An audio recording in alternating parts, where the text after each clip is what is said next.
তো গাইজ আমরা সত্যি আমরা যেহেতু মধু প্রিয় মানুষ, তো আমরা সর্ষে ফুলের মধু তো টাটকা একদম। আর এই অজিত ভাই হচ্ছে আমাদের মধু না টোটো আছে, উনি বয়, তাই তো অজিত ভাই? টোটাল মধু অজিত ভাই নিয়ে আসে গাড়িতে করে।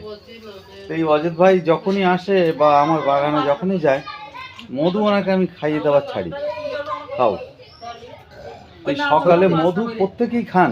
কেমন লাগছে অজিত ভাই? দারুণ লাগছে, এর উপরে কিছু মধুর বিকল্প কোনো খাবার নেই, না।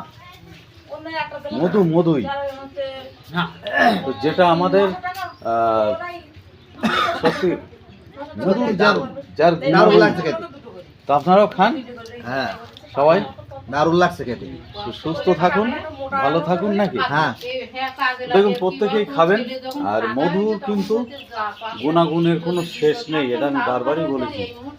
মধু একটা অপূর্ব জিনিস। একটু খাও, একটু যাই, যা আসো, আমি তুমি যখনই আসো তোমাকে তো দিই। তো ধন্যবাদ, আপনারাও খেতে থাকুন বা মধু অবশ্যই খাবেন, শরীর অবশ্যই সুস্থ থাকবে। মধু কিন্তু হাজার রোগের ঔষধ। কি হ্যাঁ একদম বলো ওখানে? হ্যাঁ ঠিক আছে, মধু খারাপ না। ঠিক আছে।